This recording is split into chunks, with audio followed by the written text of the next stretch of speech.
Hello everyone, welcome to my YouTube channel education Rath. तो दोस्तों, आज की जो क्लास होने वाली है वो टेट सीटेट सीडीपी मनोविज्ञान की है और मोस्ट इम्पॉर्टेंट क्वेश्चन है। और ये प्रैक्टिस सेट जो है वो सेट नंबर जो रहेगा वो 23 रहेगा। ठीक है, क्योंकि इससे मैं प्रीवियस क्लास पढ़ा चुका हूँ, आप जाकर प्लेलिस्ट में देख लीजिएगा। और 30 क्वेश्चन इसमें मिलने वाले हैं। ठीक है, तो बने रहिएगा हमारे साथ। फर्स्ट क्वेश्चन ए रहा आपकी स्क्रीन पर। अगर हमारे चैनल पर नए हैं तो प्लीज़ सब्सक्राइब कर लीजिएगा। तो चलते हैं सीधा क्वेश्चन पे। फर्स्ट क्वेश्चन 91 से स्टार्ट है। कक्ष में शिक्षार्थियों को एकाग्र करने में सहायक व्यक्तित्व कारक है। व्यक्तित्व कारक है। ए भिन्न भिन्न प्रकार के वस्त्र, बी शिक्षक को शुभ व्यवस्थित भाषण, और सी शिक्षार्थियों में जिज्ञासा का विकास, और डी शिक्षक की जोरदार आवाज़। 91 का आंसर जो जाएगा वो सी के साथ चला जाएगा, यानी शिक्षार्थियों में जिज्ञासा का विकास। तो सी इज़ द राइट आंसर हो जाएगा। ठीक है, नेक्स्ट क्वेश्चन पे चलते हैं।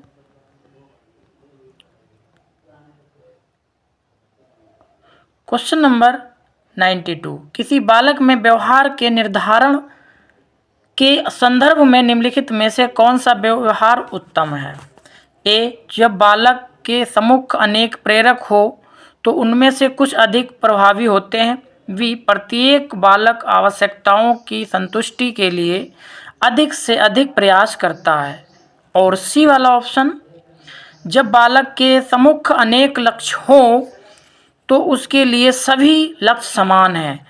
तो इसका जो आंसर बनेगा 92 का, ये सभी बन जाएगा। एक ऑप्शन डी है लास्ट में, वो ऑप्शन नहीं आ रहा, तो ये सभी ऑप्शन क्लियर हैं। ठीक है, फर्स्ट वाला भी और सेकेंड और थर्ड वाला भी। ठीक है, नेक्स्ट क्वेश्चन पे चलते हैं। Question number 93। निम्नलिखित में से किसने नैतिक वृद्धि की अवस्थाओं की अवधारणा प्रस्तुत की है। ए कोहलबर्ग ने, वी पियाजे ने, सी एरिकसन ने, और डी स्किनर ने। 93 का जो आंसर है वो किसके साथ चला जाएगा, वो ए के साथ चला जाएगा। ठीक है, तो कोहलबर्ग यानी A is the right answer हो जाएगा। नेक्स्ट क्वेश्चन पे चलते हैं। Question number 94। बढ़िया क्वेश्चन है, वेरी वेरी इंपॉर्टेंट, लिख लो, छपेगा एग्जाम में 101%। एक अध्यापक को महत्व देना चाहिए। भाई, आप जब सीटेट की तैयारी करते हैं तो आप टीचर बनेंगे, तो कैसे आप एक बच्चे को समझाएंगे या फिर कैसा आपका महत्व होना चाहिए एक अध्यापक के तौर पे। तो ऑप्शन फर्स्ट है पिछड़ी पृष्ठभूमि के छात्रों को, और वी अनुसूचित जातियों के छात्रों को, और सी अनुसूचित जाति के छात्रों को, अनुसूचित जनजाति के छात्रों को, और सभी को समान रूप से। देखिए, एक अध्यापक हैं, आप कोई जाति नहीं देखेंगे, उसमें एक समान आपकी भूमिका होनी चाहिए। ठीक है, तो इसका आंसर डी वाला हो जाएगा। आप क्लास में पढ़ाने जाओगे तो हर बच्चे को आप एक ही नज़र से देखेंगे, ना कि कोई जात के तौर पे। ठीक है, तो D is the right answer इसका हो जाएगा। नेक्स्ट क्वेश्चन पे चलते हैं। Question number 95। बाल केंद्रित शिक्षा के समर्थक के तौर पर उनके अनुसार निम्नलिखित में से किसका महत्व सर्वाधिक है। बढ़िया क्वेश्चन है। ए शिक्षक बालक के व्यक्तित्व का कहाँ तक विकास कर पाता है। बी शिक्षक कितना ज्ञानी, आकर्षक और गुणयुक्त है। सी शिक्षक अपने विद्यालय को कितना अधिक भाव दर्शन पाने में सक्षम है। और डी शिक्षक की पहचान का दायरा कितना विस्तृत है। तो इसका आंसर जो बनेगा वो ए के साथ चला जाएगा। ठीक है, A is the right answer हो जाएगा। क्वेश्चन नंबर 96 देखिए क्या है। किसी बालक के व्यवहार को उत्पन्न करने वाला कारक है। एक मानसिक तथा शारीरिक आवश्यकताओं की पूर्ति, वी चिंतन के साथ समर्थक रूप से समायोजन करना, और सी बालक के प्रभावी मूल्य, और डी बालक के प्रति की गई सामाजिक अवस्थाओं की पूर्ति तो इसका जो आंसर बनेगा वो वी के साथ चला जाएगा। ठीक है, तो V is the right answer हो जाएगा। चिंतन के साथ समर्थक रूप से समायोजन करना। ठीक है, V is the right answer हो जाएगा। नेक्स्ट क्वेश्चन पे चलते हैं।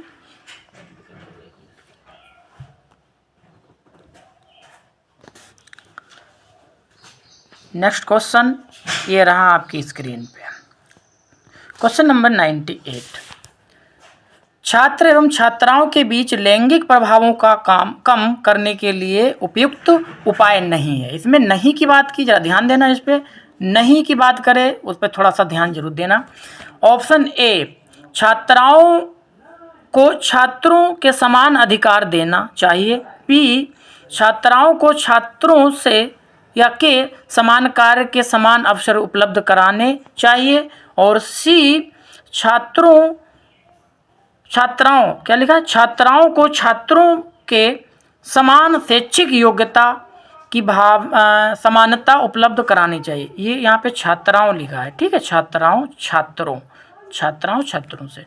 ठीक है, तो और भी ऑप्शन देख लेते हैं इसका। 98 का डी वाला, छात्र छात्राओं के दो वर्गों में बांटकर उनके मानसिक उद्देश्यों के अनुकूल शिक्षा प्रदान करना। भैया यही गलत है, यानी इसका आंसर यही बनेगा और इसमें नहीं की बात की गई थी। ठीक है, याद रखना। नेक्स्ट क्वेश्चन पे चलते हैं। क्वेश्चन नंबर 99,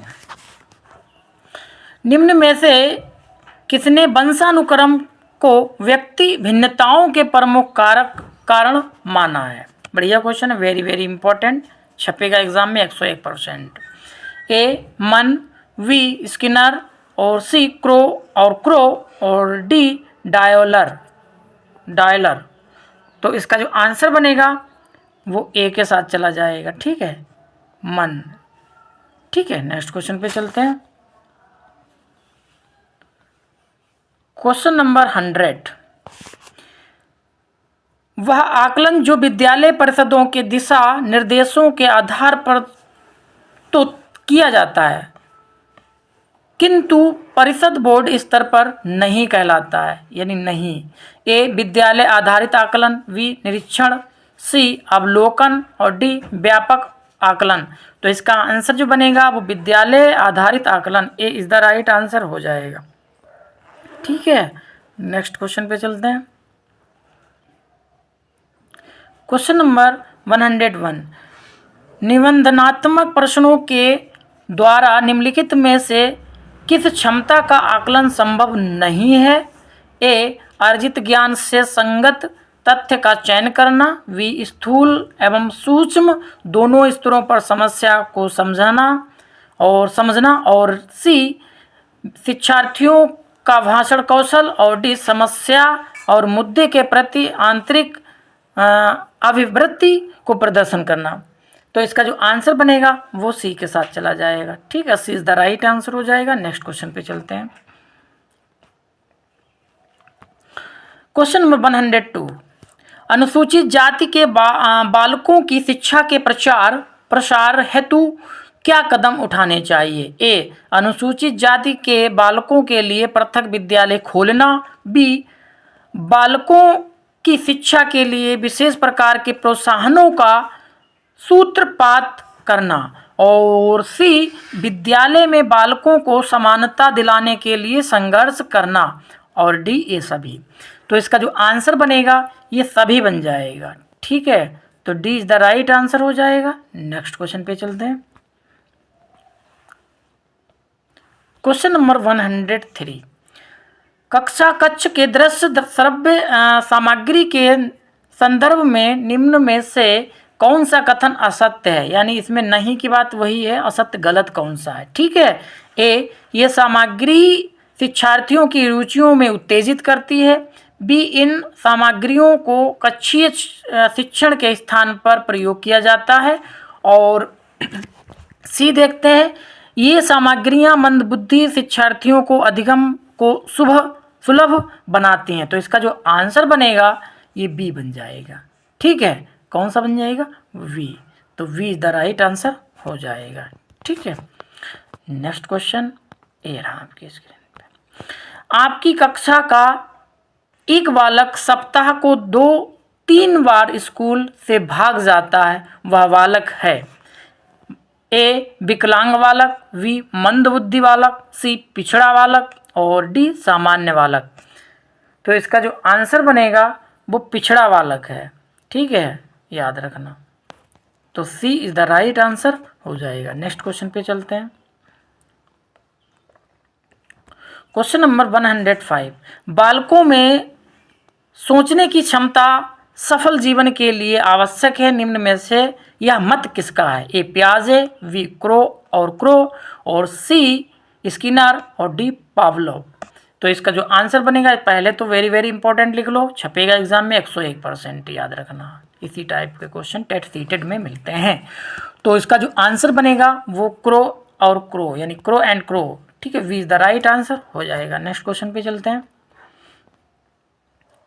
क्वेश्चन नंबर 107, अधिगम के अध्ययन हेतु निम्न में से क्रिया प्रसूत अनुबंधन का प्रयोग किसने किया है? ये भी एग्जाम में आया था, अभी सी टेट हुआ था, ये भी आया था अभी टेट में। तो ए स्किनर, बी पियाजे, सी वाइगोस्की और डी पावलोव। तो इसका जो आंसर बनेगा वो बन जाएगा स्किनर का, ठीक है, क्रिया प्रसूत अनुबंधन स्किनर का है, ठीक है, A is the right answer. Next question पे चलते हैं। क्वेश्चन नंबर 108, कोई बच्चा अपनी समस्या का स्वयं हल कर लेता है तब आप ए बच्चे को कुछ नहीं कहेंगे, बी बच्चे को पुरस्कृत करेंगे और वी बच्चे को दंडित करेंगे और डी बच्चों को दोबारा ऐसा ना करने को कहेंगे। तो इसका जो आंसर बनेगा वो, देखो एक बात बताओ, बच्चा जब स्वयं सीखता है तो टीचर उत्सुक होता है, बहुत अच्छा लगता है कि हाँ इस बच्चे को पुरस्कार देना चाहिए, है ना। तो इसका आंसर जो बी बन जाएगा, ठीक है, V is the right answer हो जाएगा, ठीक है। नेक्स्ट क्वेश्चन पे चलते हैं। क्वेश्चन नंबर 109, निम्नलिखित में से कौन सा सिद्धांत छात्रों के व्यवहार को वंचित स्वरूप तथा दिशा प्रदान करने में शिक्षकों की सहायता करता है? ए अंतर्दृष्टि सिद्धांत, बी प्रयास व त्रुटि सिद्धांत और सी अनुकरण सिद्धांत, डी अनुभवज अधिगमी सिद्धांत। तो इसका जो आंसर बनेगा वो बनेगा बी के साथ, प्रयास एवं त्रुटि सिद्धांत, ठीक है। तो V is the right answer हो जाएगा, ठीक है। नेक्स्ट क्वेश्चन पे चलते हैं। क्वेश्चन नंबर 110, संवेग व्यक्ति की उत्तेजित दशा है, यह कथन किसका है? ए वुडवर्थ, बी जरफील्ड और सी ड्रेवर और डी स्किनर। तो इसका जो आंसर बनेगा वो वुडवर्थ, ठीक है। तो ए इज द राइट आंसर हो जाएगा, ठीक है। नेक्स्ट क्वेश्चन पे चलते हैं। आप अपनी कक्षा के बच्चों में ईमानदारी की शिक्षा देना चाहते हैं, इसके लिए आप क्या करेंगे? ए बेईमानी बच्चों को कठोर दंड देंगे और बी बच्चों के समक्ष ईमानदारी के महत्व पर विस्तृत पूर्वक प्रकाश डालेंगे और सी ईमानदार बच्चों को पुरस्कृत करेंगे और डी बच्चों को ईमानदारी व्यक्तियों की सफलता के उदाहरण देंगे। तो इसका जो आंसर बनेगा वो आंसर सी बन जाएगा, ईमानदारी बच्चों को पुरस्कृत करेंगे, ठीक है, ईमानदार जो बच्चे होते हैं उनको पुरस्कार देंगे, ठीक है। नेक्स्ट क्वेश्चन पे चलते हैं। मानव विकास के संबंध में पुनर्वलन सिद्धांत निम्न में से किसने प्रतिपादित किया था? ए डोलार्ड और मिलर, बी बंदूरा और वाल्टसन और सी पियाजे और मिलर और डी इनमें से कोई नहीं। तो इसका जो आंसर बनेगा वो क्या बन जाएगा? वो ए बन जाएगा, ठीक है। तो ए इज द राइट आंसर हो जाएगा, ठीक है। नेक्स्ट क्वेश्चन पे चलते हैं। निम्न में से किसने सर्वप्रथम बुद्धि लब्धि शब्द को परिभाषित किया है? बढ़िया क्वेश्चन है, वेरी वेरी इंपॉर्टेंट आएगा। ए कैटिल, बी विने, सी स्पीयरमैन और डी स्टर्न। तो इसका जो आंसर बनेगा वो स्टर्न बन जाएगा, ठीक है। तो D is the right answer हो जाएगा। नेक्स्ट क्वेश्चन पे चलते हैं। क्वेश्चन नंबर 115, वाइगोस्की के अनुसार खेल बालक के विकास किस रूप से प्रभावित नहीं करता है? बढ़िया क्वेश्चन है, वेरी वेरी इंपॉर्टेंट, लिख लो। ए खेल बालकों के निकट विकास क्षेत्र ZPD का निर्माण कर उनका सामाजिकरण करता है। बी, खेल कार्यों पर वस्तुओं को विचार से अलग करता है। सी, खेल कार्यों और वस्तुओं के विचार से जोड़ता है। और डी, खेल बालकों में आत्मनियंत्रण का विकास करता है। तो 15 का जो आंसर है, 115 का जो आंसर है वो सी के साथ चला जाएगा। इसमें नहीं की बात की गई तो फिर सी वाला हो जाएगा। ठीक है, नेक्स्ट क्वेश्चन पे चलते हैं। क्वेश्चन नंबर 17, समावेशी शिक्षा सम्मिलित करती है। ए, सामान्य और अधिगम अक्षम शिक्षार्थियों को। बी, केवल सामान्य शिक्षार्थियों को। सी, केवल अधिगम अक्षम शिक्षार्थियों को। और डी, केवल सृजनात्मक शिक्षार्थियों को। तो इसका जो आंसर बनेगा वो ए के साथ, सामान्य और अधिगम अक्षम शिक्षार्थियों को। ठीक है, नेक्स्ट क्वेश्चन पे चलते हैं। क्वेश्चन नंबर 118, पढ़ने की अक्षमता कहलाती है। ये तो क्वेश्चन वेरी वेरी इंपॉर्टेंट है, इस टाइप का भी क्वेश्चन आता है एग्जाम में। A, dyslexia. B, dyscalculia. C, aphasia. D, dysgraphia. तो इसका जो आंसर बनेगा वो ए के साथ, डिसलेक्सिया। ठीक है, पढ़ने की अक्षमता, dyslexia A is the right answer हो जाएगा। नेक्स्ट क्वेश्चन पे चलते हैं। क्वेश्चन नंबर 119, पियाजे के अनुसार निम्नलिखित में से कौन सी अवस्था में बच्चा अमूर्त संकल्पनाओं के विषय में तार्किक चिंतन करना प्रारंभ करता है। ये 101% आने वाला है, याद रखना। ठीक है, ए, औपचारिक संक्रियात्मक अवस्था 11 वर्ष के ऊपर। बी, संवेदी प्रेरक अवस्था जन्म से 2 वर्ष। और सी, पूर्व संक्रियात्मक अवस्था 2 से 7 वर्ष। डी, मूर्त संक्रियात्मक अवस्था 7 से 11 वर्ष। तो इसका जो आंसर बनेगा वो डी वाला बन जाएगा। ठीक है, डी वाला हो जाएगा, डी। तो D is the right answer हो जाएगा। मैं यहाँ पे लिख देता हूँ डी। ठीक है, नेक्स्ट क्वेश्चन पे चलते हैं। साथियों, इस क्लास का अंतिम क्वेश्चन ये रहा आपकी स्क्रीन पे, 120। विशेष रूप से प्राथमिक स्तर पर विद्यार्थियों की सीखने संबंधित समस्याओं को संबोधित करने का सबसे बेहतर तरीका है। ये भी लिख लो, मोस्ट इम्पॉर्टेंट है, मोस्ट इम्पॉर्टेंट। ठीक है, ठीक है। ए, महंगी और चमकदार सहायक सामग्री का उपयोग करना। बी, सरल और रोचक पाठ्यपुस्तकों को प्रयोग करना। सी, कहानी कथन सिद्धांत प्रसिद्ध पद्धति का प्रयोग करना। और डी, अक्षमता के अनुरूप विभिन्न शिक्षण पद्धतियों का प्रयोग करना। तो इसका जो आंसर बनेगा वो क्या बन जाएगा, ये वाला जो है इसका आंसर आप कमेंट बॉक्स में बताइएगा। ये क्वेश्चन होमवर्क में है ये। ठीक है, ये होमवर्क में है। ठीक है, याद रखना, इसका आंसर कमेंट बॉक्स में बताइएगा। ठीक है, तो साथियों आई होप आपको वीडियो अच्छी लगी होगी, तो लाइक शेयर सब्सक्राइब करें। मिलेंगे नेक्स्ट क्लास में। Thank you.